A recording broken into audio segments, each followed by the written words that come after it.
and I said, Nathan, you're a great man. And he looked at me and smiled and he said, thank you. And he said, in order for a great man or woman, in order to recognize a great man or woman, you have to be a great man or woman yourself. And that was just like, whoa. And that was my first kind of discovery of, okay, I need to, because I don't see myself that way. Yeah. Here, the person who I hold like way up here is saying I'm a great man, and I just like discover whether or not I believe that.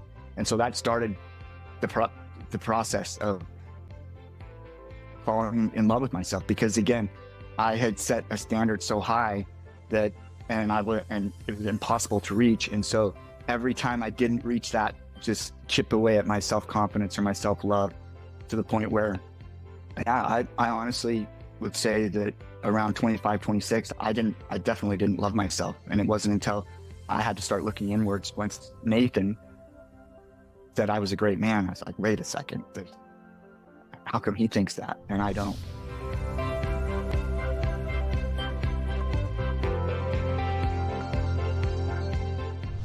Welcome, fellow entrepreneurs, goal-getters, and friends, to Entrepreneurial Elevation, Unleashing Greatness Within, with myself, your host, Kelly Beveridge, and my dear friend and special guest today, Mr. Jed Knight.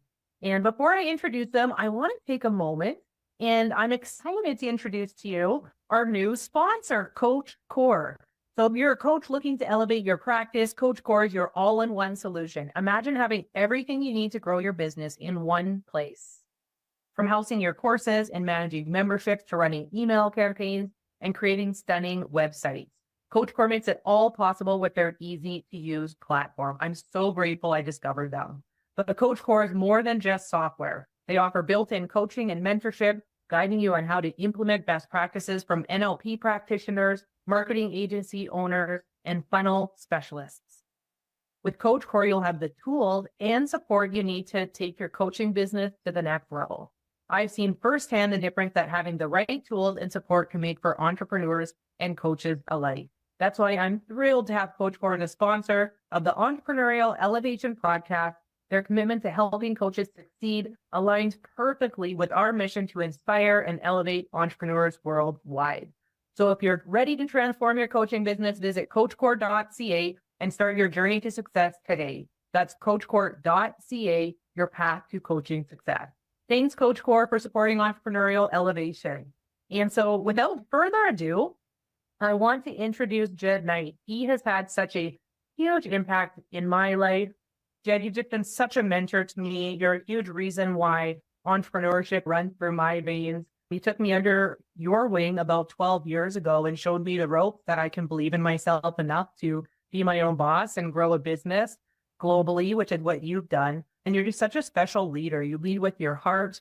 And I know that a big reason why you do what you do is because what's most important to you is your family, your 3 kiddos, your 3 boys, and you've created a life where you're able to make them the priority and be at everything that they do. And I just think that's so cool. You started out owning a cell phone company, you moved into motorcycle shops, and then you moved into direct selling for the last 20 years, being at the top of the compensation plan for 19 of those 20. I know a big part of your story is massive action in that 1 year, how it really changed your life. And you're a multimillionaire. I met you 12 years ago and you'd already created the lifestyle where you didn't have to get up and go to work per se. And you're such an inspiration and just a really good friend of mine. And I just appreciate you being here today. Thank you. Thank you. Thank you for having me. I'm so excited to talk to you because every time you and I get together, somehow, maybe it's because we're both a little bit sappy, yet we end up talking about unconditional love and this whole concept and journey of, as we go after our goals and live our life and be entrepreneurs, the importance of discovering who we are and loving ourselves fully.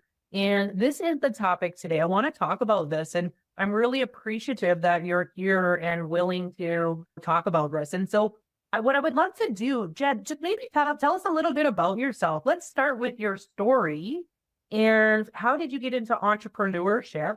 And then at the same time, how did you start to discover that it was going to be important that you loved yourself along the way? Let's just dive right into it. Okay, sounds good. Well, I was thinking back of my job career since I was a kid. I started working when I was young, sweeping up in a steel factory at night after school. It was nice because I could go in for 4 hours, didn't matter what time, so I could do sports and stuff, and then go in after. And so I started, working, and then started roofing houses in high school, and then started working at an animal research center at the University of Utah because I thought I wanted to be a doctor. So I went down that road, and at some point just realized I grew up in a kind of bigger family. I'm the only boy of 5 children, so I have 2 older sisters, 2 younger sisters, and I remember most of the contention and like heavy energy that I remember as a kid was usually had to do with finances, and also not having the time to do the things that you wanted to do.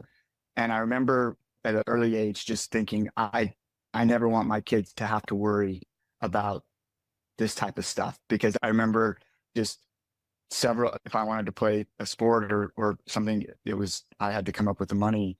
And so from a really young age, just realized that, okay, there's got to be a different way. Because my dad worked hard, did exactly what you were supposed to, went to school, and then got a job, 9 to 5, retired at 65, the normal thing.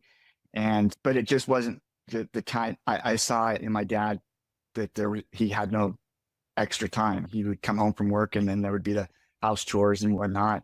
And I could tell that he wished that he had more time so that he could spend more, come to practices and games and stuff. And I just realized early on that, okay, I'm going to choose a career that I can definitely, provide for my kids. And it wasn't until, I guess, I was at the University of Utah. We were talking about this earlier, and I was sitting in my economics class, and my attention span is not very long, and economics just way out there. And I remember sitting there listening to my professor and thinking, okay, I don't think I'm employable.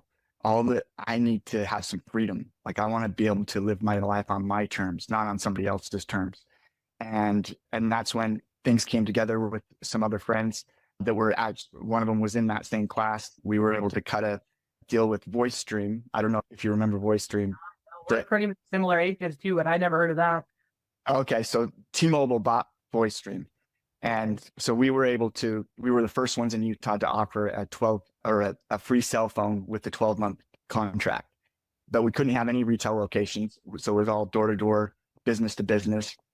And that was my first experience in entrepreneurship, of going out there and selling phones. Curious, did you finish university and then go do that, or did you leave university to do that? I started the company, still going to university. And then after about 6 months, I think it was 6 to 8 months, I had another kind of aha moment when I was sitting in one of my classes, and I thought, wait a second, I'm making more than my professor. What am I doing sitting here wasting my time? So I stopped. So I have 2 semesters left at the University of Utah. So to answer your question, I left before I graduated. Yeah. Okay, so I want to talk about this for a second, because we're talking about unconditional love weaving it throughout our journey. And I think a big part of that is the ability to choose ourselves and the things that we desire, what we want. And this is not an easy thing. And as you're speaking, what I'm hearing is you saw a vision for yourself. Something sparked within you, right? For all the reasons of why you wanted to go and do your own thing and be your own boss. To leave university, that takes a ton of courage. And I'm sure you had family pressure, community pressure around that. It wasn't just like, oh yeah, I'm choosing out with 2 months left. And on the flip side, so I want you to talk about that, but I would also love, if it's okay, and I know you said we can talk about anything today, but you grew up Mormon and then you chose out of the Mormon path as well. And so I feel like this whole concept of unconditional love, it's like in these big moments too, because there's a lot of pressure. It doesn't have to be religion or school, but we get pressure from family, from community, from outside sources of even the career you're going to take, who you're going to marry, who you're going to be with. But already you're talking about a great example. You chose out of university to follow your own path and dream. Like, wow. Right. And then if we focus on when you chose out of being Mormon, or that's the way to say it, I'm sorry. But can you talk about those things? Because that's Huge. That's huge that you had the courage to do that. And I'm sure you went through a gamut of emotions with the choices. Oh, it was one of the most difficult things that I've ever went through because I was the first one in my family to step away. And so back to university, yes, when I just said, "Hey, I'm going to take a break," I take a break from university, and oh, my family, again, me being the only boy, first one to really go through school, and then for me to come and say, "Okay, I'm not going," and then I was going to go into start a business, which nobody in my family had done. Oh yeah, there was definitely some resistance, and at some point I realized, okay, growing up with that religion, you're nothing negative to say about the religion, but that you have a mindset of perfection, of, you do things this way. And if you nobody's perfect. However, you've set that self up inside. And so me as growing up Mormon, it affected me, my self-esteem and my love for myself dramatically because I couldn't live up to the standard that I personally had set, that I thought that I'd heard in the classes and whatnot, that I had to be in a certain way. And so it was a constant beating myself up just because I wasn't living up to the standard that I thought I was supposed to be at. And so taking that first step when I was at university to decide not to go, it was almost like, because I had done everything. I served a mission, a Mormon mission. I went to Sydney, Australia, Chinese speaking, got married in the temple, like did everything that I was supposed to do. And stepping away from university was the first choice that I made that really was for me, not to look good for other people, not to wonder what the neighbors are thinking or this or that, or it was a choice for me. And that was a big thing for me because up to that point, I had done everything, dotted all the I's, crossed all the T's that you're supposed to do. And yeah, stepping away. And then 4 years later is when I decided that, okay, the beliefs that I have don't don't coincide with the beliefs that I was brought up with. And so I started it was almost like a 2 year drug addiction of history. I would stay up until 5 in the morning because I wanted to make sure that as I started this journey going out of the Mormon church, I wanted to make sure that I had studied everything that I could so that I made an educated decision. And yeah, that was very difficult because again, I was the first one in my family to step away. And in that, there's a lot of focus in that religion on family, and especially living after life with your family. And so me stepping away not only, technically affected my life here or on earth, but also eternity. So it was a very difficult decision. Oh my gosh. So much to unpack with what you just shared. I'm curious because you said this is what I was supposed to be doing. And I think like that's such an important statement because most of us fall into that trap of quote unquote doing what we're supposed to be doing versus what you actually want to be doing. Right. And thankfully at an early age, Jen, you have the awareness to realize in a few ways the path you were on wasn't what you wanted to be. Not bad, not for bad reasons, just that it wasn't where your heart was calling you to be. And you had the courage to make that choice and choose you. And I believe this because I talk a lot about values and how by accident we end up living our life based on other people's values and we don't take control of our own. And that creates a lot of inner unfulfillment with a lot of people, myself included. This has been a journey of mine. And can you speak a little bit to that? Like once you started to align more with what you wanted for yourself, what did you learn and discover about you? I'll never forget my mentor. I was actually in an elevator with him. His name's Nathan. And it was when I just started the business that I have now, currently have. And I was it was just the two of us. And I admired him like he was on a pedestal.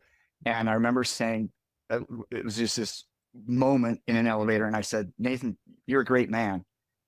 And he looked at me and smiled and said, "Thank you." And he said, in order for a great man or woman, in order to recognize a great man or woman, you have to be a great man or woman yourself."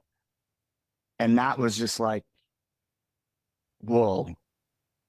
And that was my first kind of discovery of, okay, I need to, because I don't see myself that way.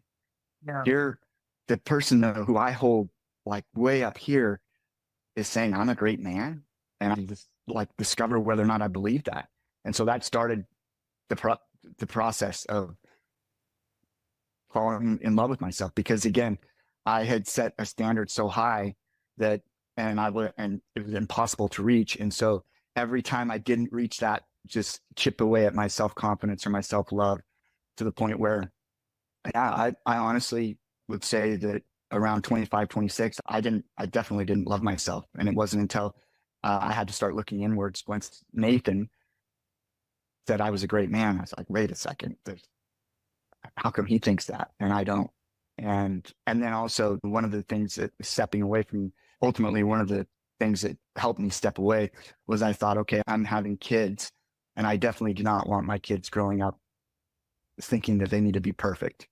I don't want any guilt. I don't want any shame with my kids at all. And so that was another deciding factor, was I wanted my kids to love themselves unconditionally.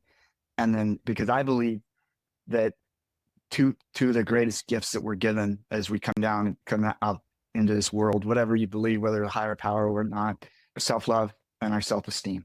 And unfortunately, those two things are that immediately start get chipped away at, even by family members or friends. And it's not because our family members want to do that. It's just human nature. We just start. And so you start believing things. And so your love and your self-esteem just slowly start going down. And I also believe that those two things are two of the hardest things to get back once you've lost them. And so again, a gift. And so I realized in that moment in that elevator that, okay, I need to check in with myself, because I don't believe what he just said, and I need to do something about it. You were powerful. And you're sharing your story. It's interesting because I know you, and I want the listeners to realize, because we're speaking to a bunch of entrepreneurs, that it doesn't matter how much money you have. This is still going to be right over here in your life, following you around. Because at that point, when you were in the elevator, you may not have made it yet within New Skin, but you had already been extremely successful in your motorcycle shops. Like, you had money, you had wealth, you had the quote unquote family dream, you had all these things, and you still didn't believe that you were great. And I go back from the cell phone stores or cell phone company to my motorcycle snowmobile shops. And even like looking back, because I didn't love myself, like those, I never patted myself on the back, or never celebrated those little successes. And really, it wasn't until I actually had a chance to see John Maxwell speak, and he talked about setting little goals to get to your bigger goal. And because that was one of my things, you set a goal, like for instance, I want to be at the top of the compensation plan. Okay, so that's a big goal. But how do you get in between here and there? And I'd always get lost in the shuffle somewhere because it was such a big goal. And so John Maxwell talked about setting little goals and setting them up, and then celebrating when you hit that goal. And whether if it's as simple as waking up and brushing your teeth, whatever it is. And so you set little goals to get to your big goal. And so with John Maxwell, when he shared that with me, I realized, okay, I've got to start up, what do I believe? And like, I had to really dive in deep to find that love and self-esteem that I was born with. And so, yeah, when I saw John Maxwell and he explained it in a way that I could understand it as far as goal setting. And I look at, for instance, I have 3 boys, as Kelly said, as you said, and love my boys. And I wanted to, the big goal out there is to raise 3 good human beings, basically. And I want them to be good, fathers, partners, friends, brothers, all those things. And I thought, okay, that's a huge goal out here. Now, how do I get there? And I thought, what's the most important thing?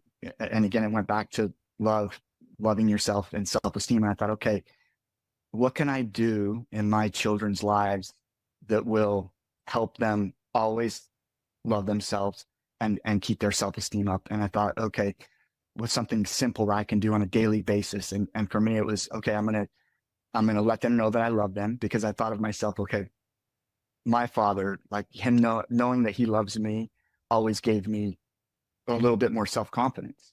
And then knowing that he was proud of me whenever he would say that he was proud, give me more. And then also he would tell me that I was the best, whether even though sports or whatnot, he was always, I love you. I'm proud of you. You're the best.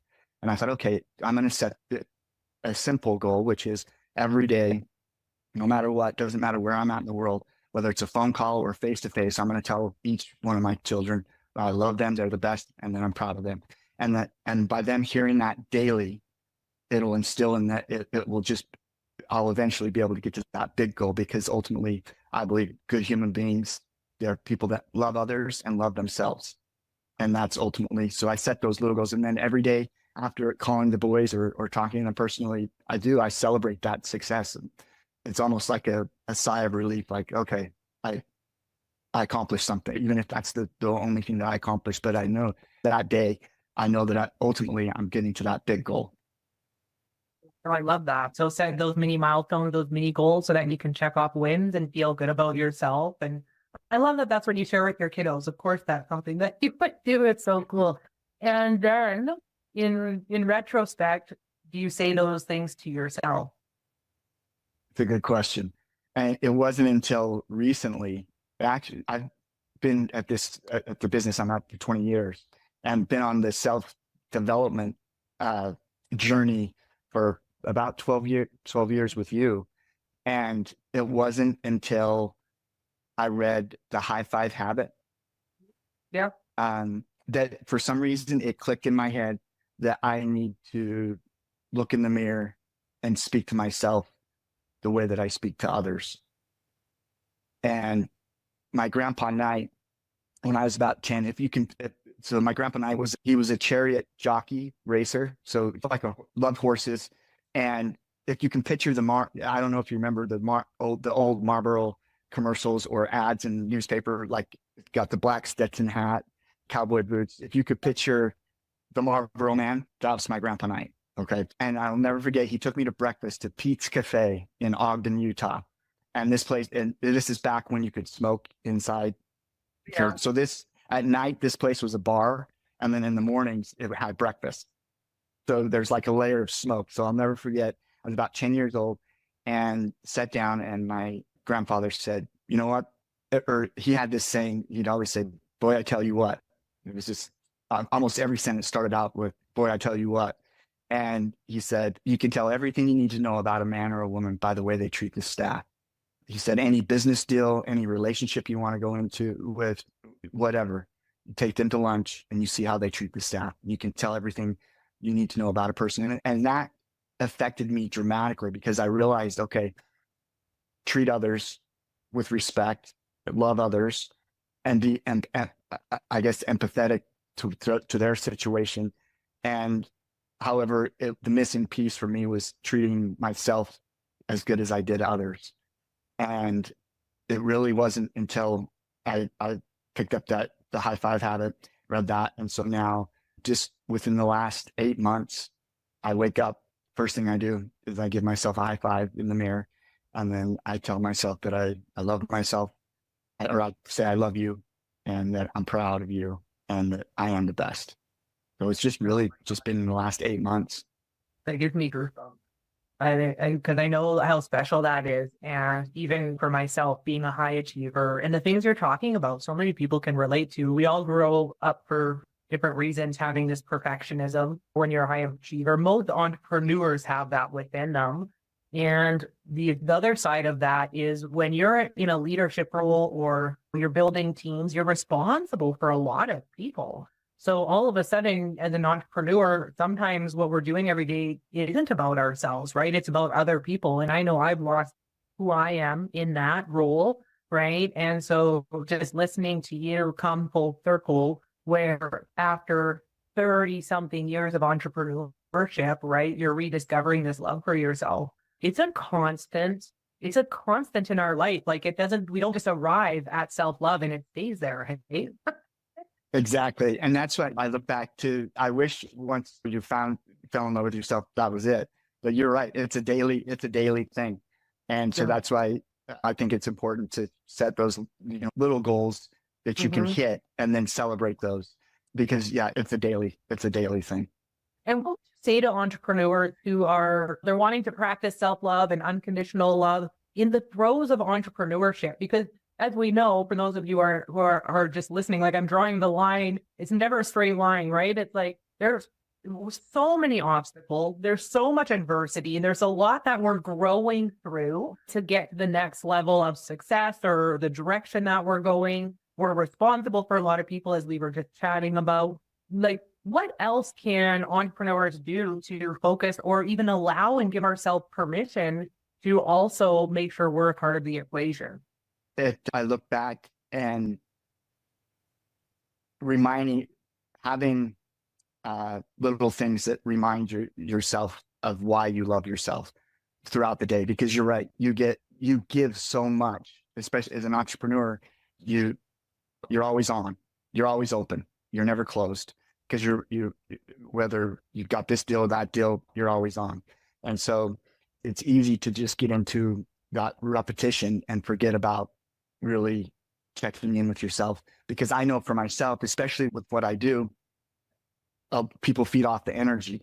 And so if I'm in a bad mood or I'm not loving myself the way that I should, it shows up on video calls or presentations and stuff. And it's important that emotionally I've checked in with myself. And I think that, and I look back at in my entrepreneurial career, the times that I was confident and loved myself, things went way smoother than when I doubted myself and didn't check in with take that extra 10 minutes or 5 minutes or whatever in the morning to meditate, and talk to yourself and remind yourself why you love yourself. Because ultimately, I believe it's impossible to love another until you love yourself. And that was a big aha moment for me. Somebody at one point shared, actually, I think it was actually at an event with you where somebody, because I'd always thought that I loved people, I'd give my shirt off my back. That's what I thought in my head.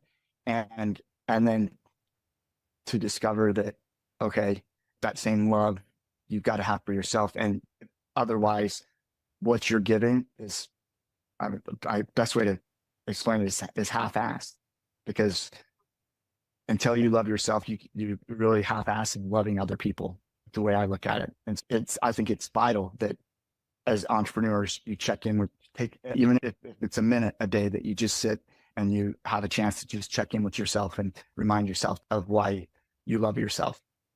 Yeah, no, it's so great, Jed. And you're speaking, it's making me think of a couple things. Like, I just think a lot of times, obviously as an entrepreneur, we're focused on the results. We're putting in all this effort and energy because we want the bigger picture. Yet when we neglect ourselves in that, we're actually making it harder for ourselves, right? Like, we're having to exert more energy, more effort. There's pressure, there's resistance.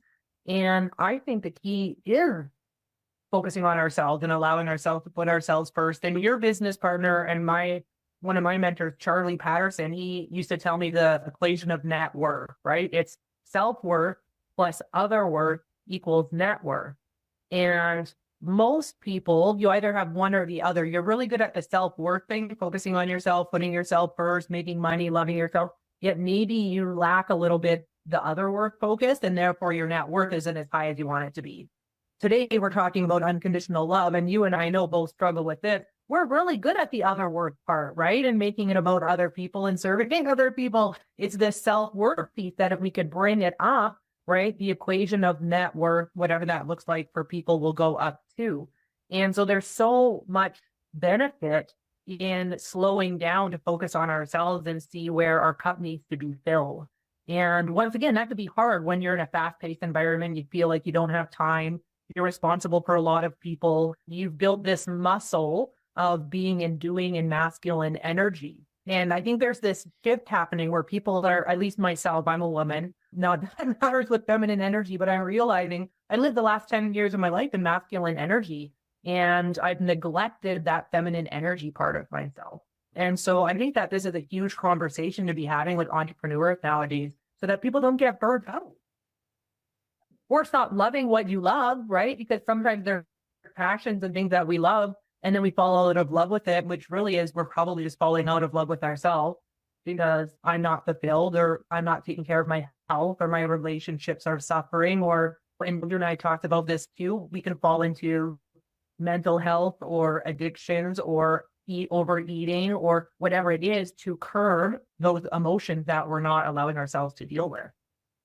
Exactly. And it goes for me, I think back of the things I did in my life to cover up the lack of love that I had for myself.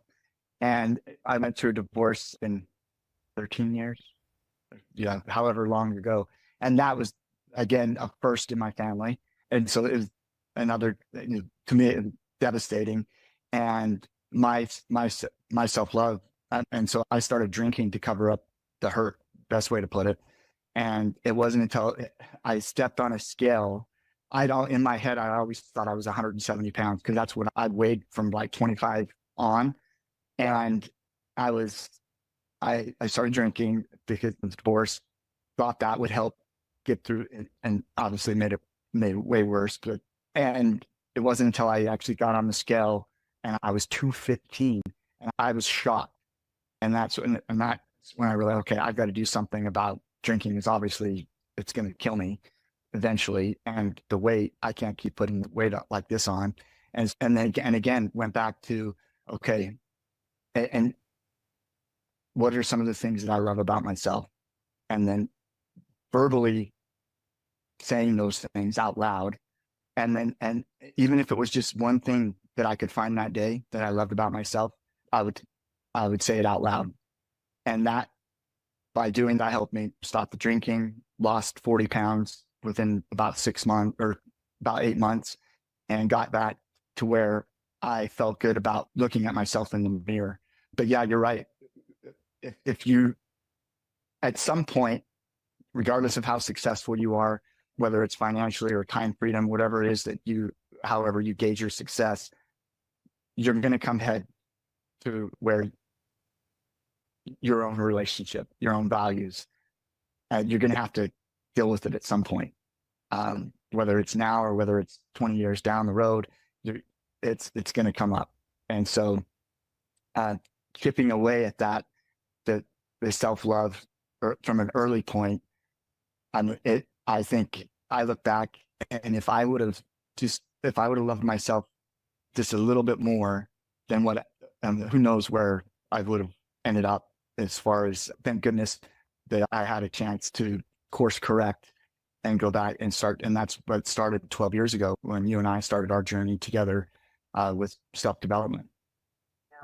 And speaking of that, what would be some guidance you would give somebody, Jed? Because we're still working on this. This is always a work in progress, yet we're blessed to have a lot of tools and mindset tools and personal development and peer groups that, we can have these conversations with. Like, it's not weird if we hop on a call and somehow we end up talking about this. Like, it's not woo woo or like uncommon, where for a lot of people it is, right? So what guidance would you give somebody who is struggling and they're in that space of self-loathing, which is just such a sad space to be in, a hard space to be in. I've been there too, yet I have all those tools and that support to help pull me through.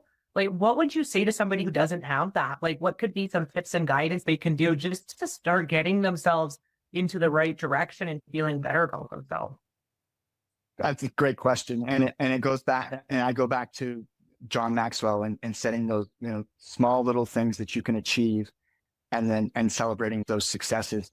And so what I did, because what you just explained, as far as I was in that, even with the success that I've had with Nu Skin, I was still in a rut as far as me personally, emotionally. And so what I did was okay, because again, I had all these tools in my head, all these things, but how come it wasn't sinking in with me? It's because I was thinking about it, but I wasn't doing any action. And so what I did was I started my morning habits right from the get-go. When I wake up, changed my habit as far as I get up, I look in the mirror, I tell myself I love myself, give myself a high five, and then I say 3 things that I love about myself. And I also say that you're the best and I'm proud of you. So I go through a little thing and it's real simple, but it's first thing in the morning. And then and that started, it's crazy to how, but just that first initial more looking yourself in the eyes and telling yourself that you love yourself. It's amazing how it can dramatically change your day. And then at night, as you're laying in bed, because I know as entrepreneurs, your brain never shuts off.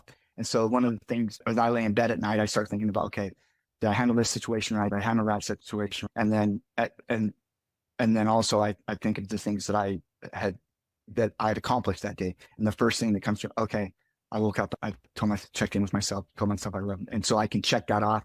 And it gives me a little bit more confidence because I'm achieving these goals that I've set. And so I would say one of the first things is your morning habit. When you get up, what do you do? What are you telling? What's the dialogue, inner dialogue going on in your head? And one of the first things you can do is change that inner dialogue, because before I was waking up depressed, feeling fulfilled at all. And it was the lack of self-love. And so just setting I would say, get up and have that conversation with yourself. So change your habits that you have in the morning, and that will dramatically change the outcome of your day. And then eventually your success as an entrepreneur.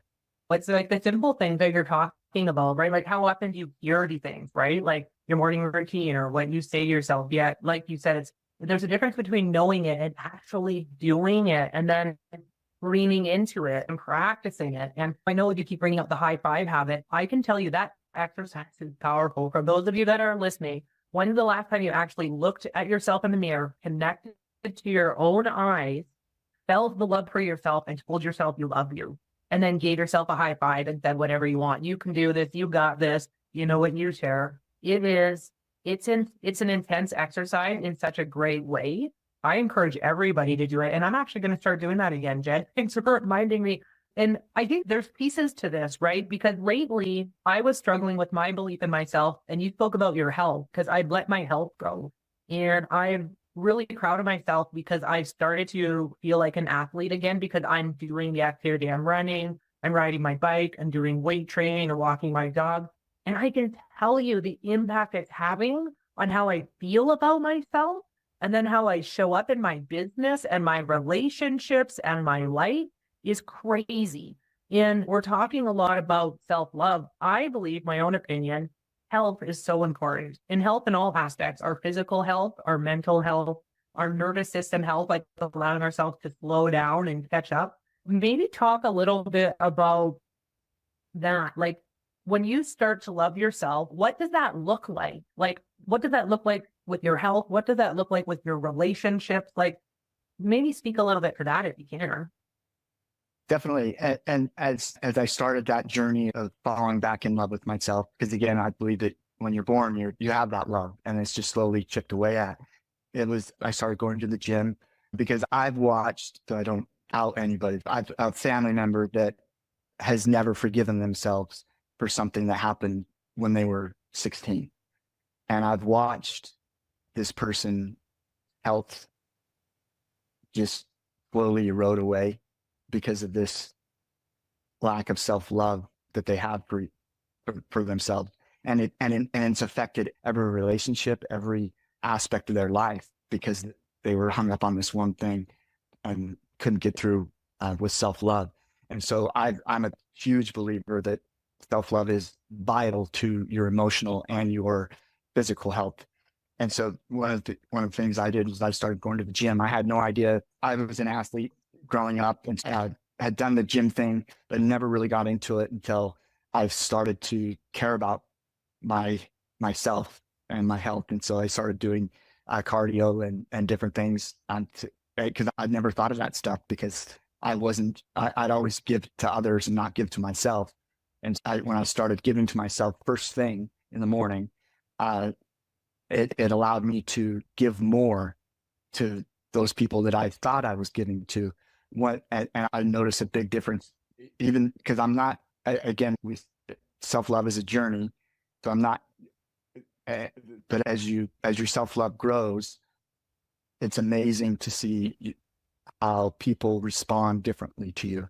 As far as it feels like when I didn't have self-love, I was around a lot of negativity. I attracted a lot of negativity into my world and felt like I was always putting out fires. When I started just checking in with myself and loving myself, those negative things around me started to go away. And that was one of the first things that I noticed, was that I was giving off a different energy, or attracting a different kind of energy than what I had been attracting. And it all had to do with just, again, starting off with looking in the mirror and telling myself that I love myself. And Oh my gosh, I so love that. Like you're speaking though, I agree. Like you start to attract, right? Obviously how we feel, which is better things into your life. And we're also repelling, right? We're repelling the negativity. And it's like the little force field around us when we start to grow into who we're meant to be. And I also think there's other components to that, probably. When I start to love myself, I actually start to do things like set boundaries with people in my life that don't necessarily serve me, or say no to things that I would have said yes to before because I felt like I should. Or so the ability to make these decisions and choices that serve ourselves also heighten as we start to love ourselves more. And I have a few, we want to start wrapping up soon, but I have a question before I ask you my last few questions, because you talked about this with your buddy, your family member, about forgiveness. And we didn't talk about this yet. This is such a massive component of what we're discussing today, is the ability to forgive ourselves. And have you had to overcome that as well in your life, Jed? Like really allowing yourself to accept you for who you are and all the decisions you've made up until now? And like, what does that even mean to like truly forgive ourselves? that's a great question, because forgiving yourself, I believe it can be in our mind. We make it a difficult thing. However, it's really not that difficult. I believe that the past is perfect. And I wholeheartedly believe that, because it's got me to who I am today. And so, we all make mistakes. And I look at guilt and shame ruled my life, the first part of my life. And to me, guilt can be a positive thing, because it teaches you, okay, I made this mistake.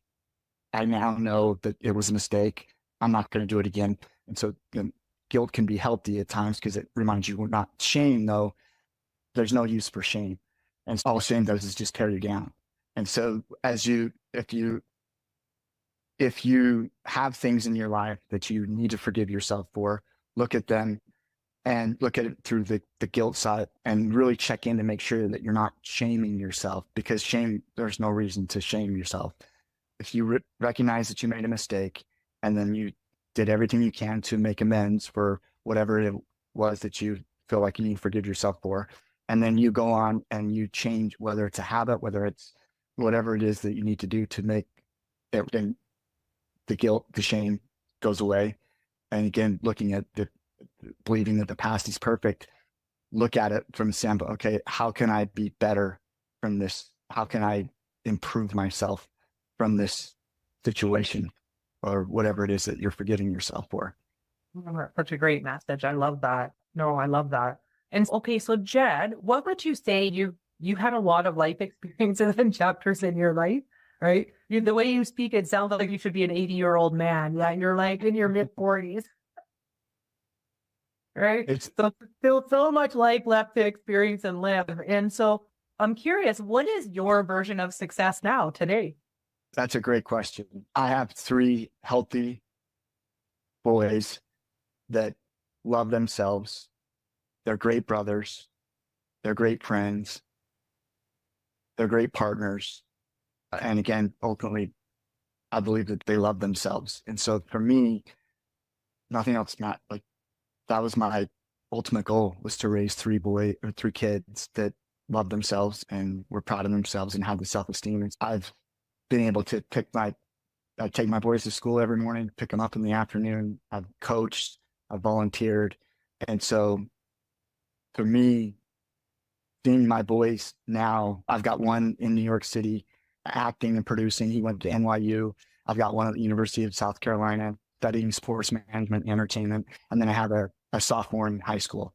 And just as far as just seeing them and and seeing their successes and watching themselves and their self-esteem, that's ultimately the greatest gift or success that I could ask for, is just having three healthy. And then also not keeping what I've been given.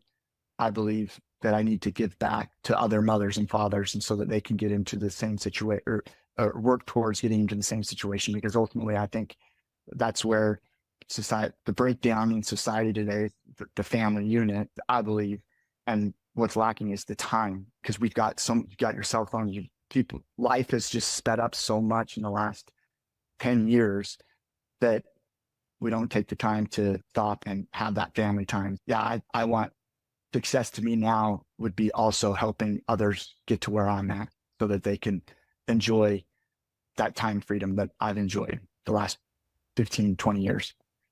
And I know that you're doing that, right? That's what you spend your day doing, right? Is that's your mission, is helping other people create that. And I know your family's so important to you, and everything that Jed's sharing is so true. Like, you have been there for your boys. You're such a great example of that, Jed. Yeah, it's really inspiring. What would you say? So my podcast is called Entrepreneurial Elevation, Unleashing Greatness Within. What would you say would be three things for people to unleash their greatness? Great question. First off, love yourself, or start the journey of truly checking in and loving yourself. And once you start that journey, I remember it's about 20 years ago, I heard the phrase, nobody cares how much until they know how much you care. And that dramatically helped me in my business, because it made me realize, okay, not only do I need to love myself, but I also need to be a good listener, so I can listen to people and to find out, okay, in what way, how can I better this person's life?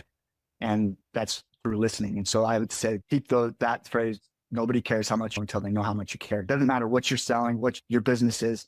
Ultimately, it comes down to relationships with people. And again, nobody cares how much you know until they know how much you care. And then going back to what my grandpa had talked about, is treating others with love and respect the same way that you would want to be treated. And those three things, loving yourself, and then treating others with love, and then listening and listening to people to find out in what way you can positively impact their life. I think those three things are vital. No, it's awesome. That's awesome. Hey, Jed, what would be one thing you would share with the listeners that they can go and do this week to implement your message today of unconditional and self-love? Good question. I'm very visual, so I think of like myself. And I remember that first morning where I was going to wake up and give myself a high five, right? Thinking, this is so hokey. Like, I don't, but I'd read the book, and I'm going to try it. And that first, when you wake up in the morning, take 10 seconds. If there's just one thing that you can take from this, take 10 seconds and just stand in the mirror when you first get up, and just tell yourself that you love yourself. Even if you're not there yet, just start that habit of telling yourself that you love yourself. And you'll be amazed at how not only your day turns out, but also your week, your month, by you loving yourself and having that, and again, getting off that good energy of attracting positiveness, repelling negativeness. Self-love to me can completely change a person's life, whether it's in business, whether it's socially, whether it's whatever it is, or we're in a relationship. And self-love is key. No, I so agree. Oh my gosh. Jed, where can people find you? So there's going to be people listening being like, I need some more Jed Knight in my life. Like, where can people discover where you're at, find you? Like, I don't even know, because you're like, you're on Facebook? Like, do you like social media outside of Facebook? I'm on Instagram. Oh, nice. So yeah, Facebook, Instagram. And it's been a journey for me, and going through what I've been, as far as and you brought up leaving the Mormon church, there was other, crossroads that I had throughout, and ultimately really getting real with myself. And that when I said to Nathan, "You're a great man," and he replied back to me, I look at that moment as a one of the most pivotal moments in my life, because that's when I started realizing, okay, I'm going to go down this same road of that family member that has been sick and never forgiven themselves, no self-love. I'm going to go down that same road unless I make some changes. And I would love if anybody has any questions. As Kelly said, I'm an open book, and it's right. I do sound like an 80-year-old man because of all the experiences I've had. However, and I love helping people. However, whether it's Facebook or Instagram, send me a message. I'd love to chat and do whatever I can do to. If there's any questions that you have, feel free to ask. Oh my gosh, I love that. And everybody listening, I know, Jed, he means that. Like when he says, like, reach out to me, right? If you want to talk. And I will put your contact information in the show notes, Jed, so that people can, if they do choose to. And I appreciate you for being on here. I could talk to you all day long. I love talking to you. I love being around you. I just miss being around you and your energy. And just thanks for always being so authentic. And like I said, leading with your heart. And most importantly for me, just thanks for being a huge mentor in my life. You were like one of those, and now I'm going to get sad. You were like a Nathan Ricks to me. So like seeing the greatness in me. And I think that's super important. Is also surround yourself with people who see greatness in you, because that's so important as we're working on seeing greatness in ourselves. And so I just want to thank you for being one of those people for me. Thank you. And I have to thank you, because I remember when we started this journey together, you and I had some very personal talks. From my standpoint, may have been vulnerable. I'd never really been, but you allowed me to be vulnerable and open up and talk straight from the heart. And so I appreciate you and just who you are as a person for allowing me to be myself around you. And you've dramatically helped me in my life as well. Thanks, Jed. Appreciate you. Thanks for being here. Thank you. Wow, loved that episode so much with my good friend and mentor, Jed Knight.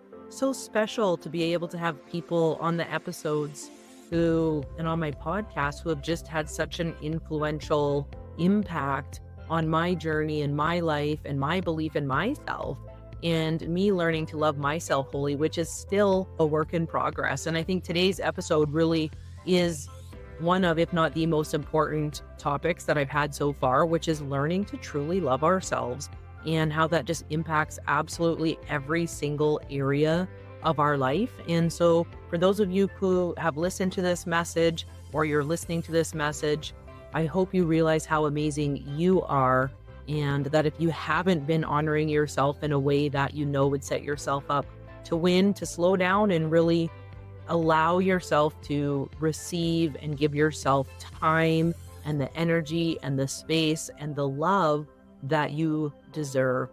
And it's like that saying, you can't pour from an empty cup. Yet how many of us actually do that? So please take the time and spend it on you, because you are worth it. And just thanks for that awesome message today, Jed. Unconditional love, not just impacting our business, yet impacting every area of our life. And so thanks for listening, everybody. With love, greatness, and success, it's your host, Kelly Beveridge.